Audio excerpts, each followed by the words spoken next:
Ladies and gentlemen, welcome to another episode of the Scoreboard Keepers. We'll see you right back here in 30 seconds. Ladies and gentlemen, I'd like to welcome you to the Scoreboard Keepers. You're around here, we don't keep receipts. We keep the score. So if you want to get on the board, make your point.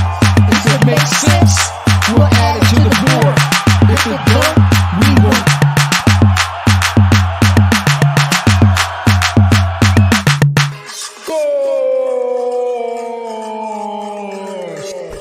Scoreboard Keepers.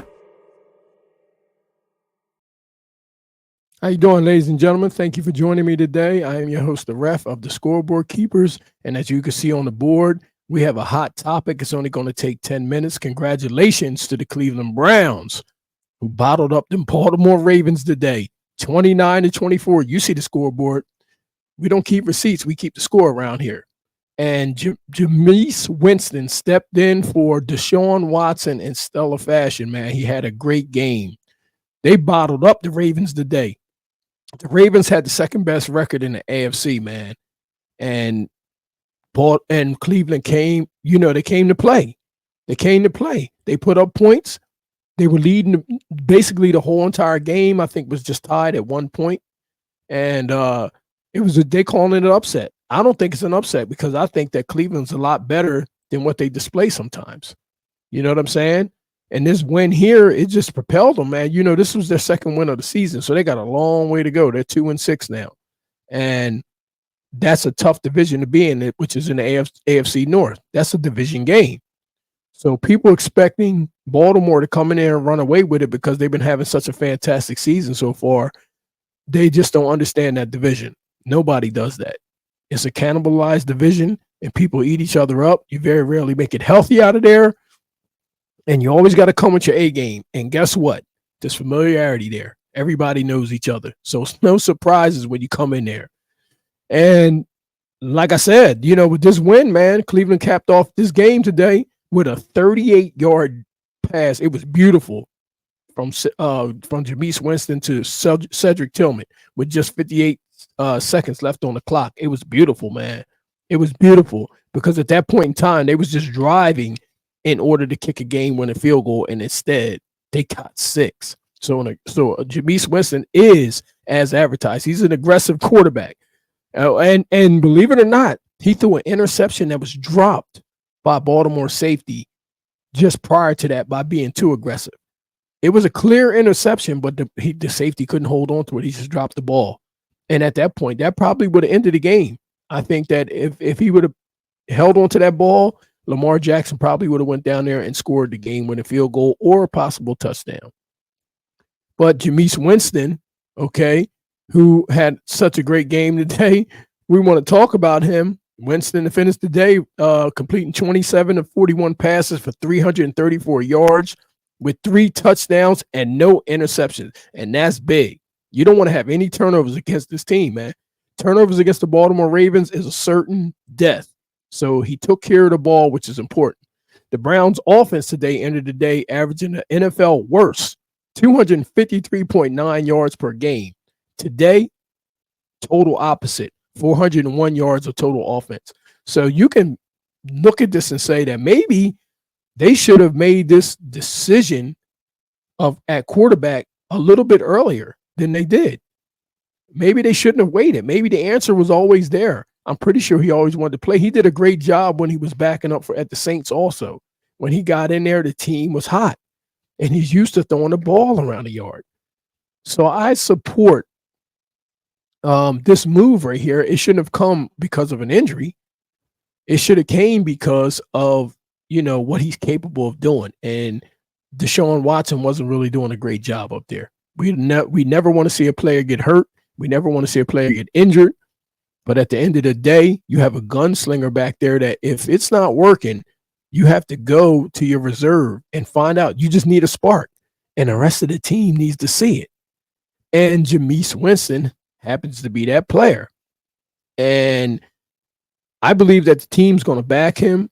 I don't know how many games they can run off right now because being 2-6 in that division is tough to come back from. You have to face those teams twice.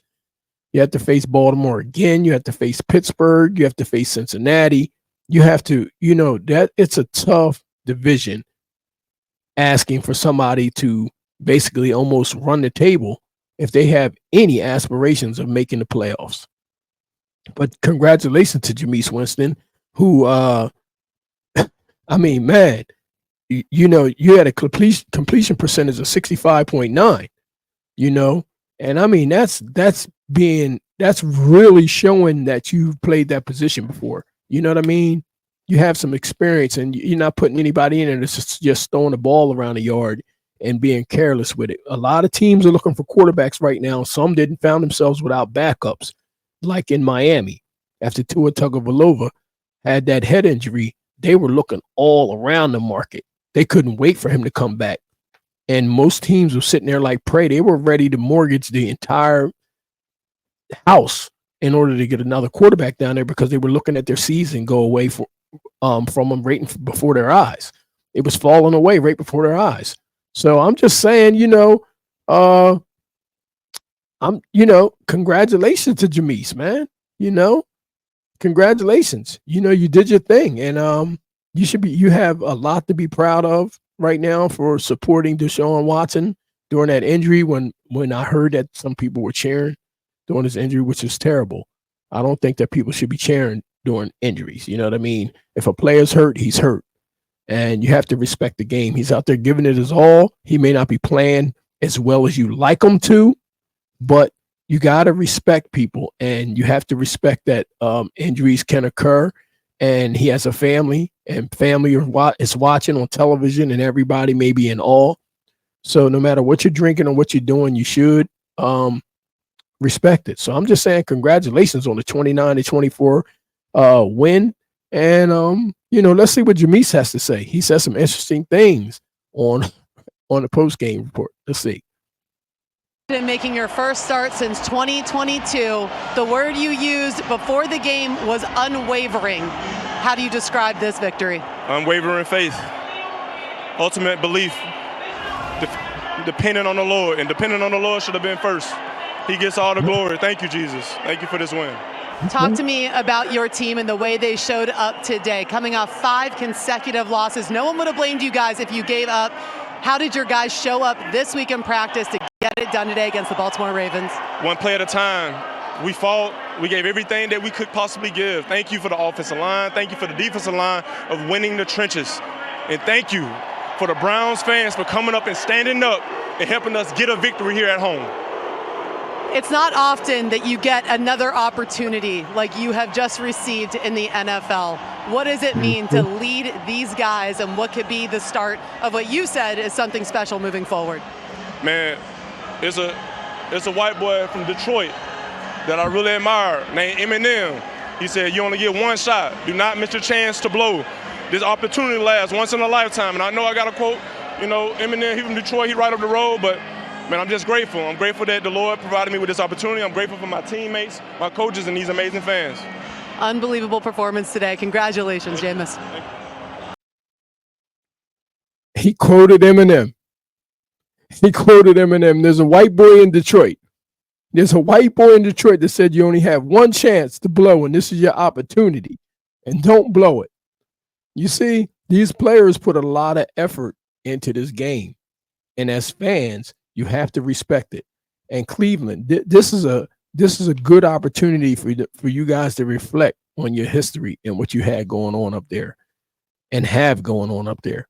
You haven't been the greatest organization in picking quarterbacks and picking players in general. And right now, they were talking about even Myles Garrett being on the trade block. You only find players like that once in a lifetime. And throughout your history, you guys know exactly how tough it is to find a quarterback.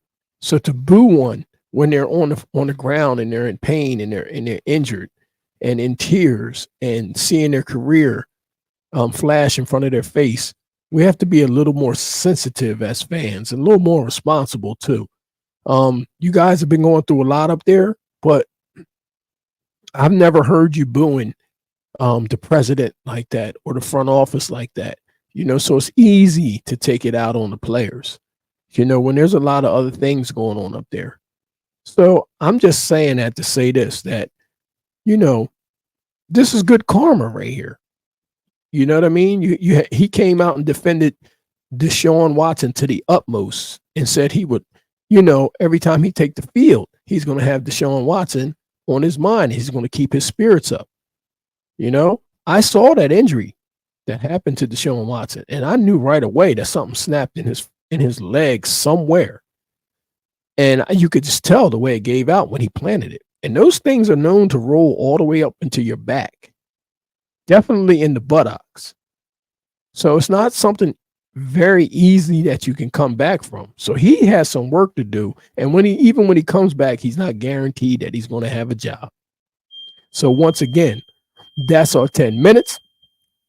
I'd like to thank you guys for joining me today. Congratulations to the Cleveland Browns on their 29-24 victory in the AFC North.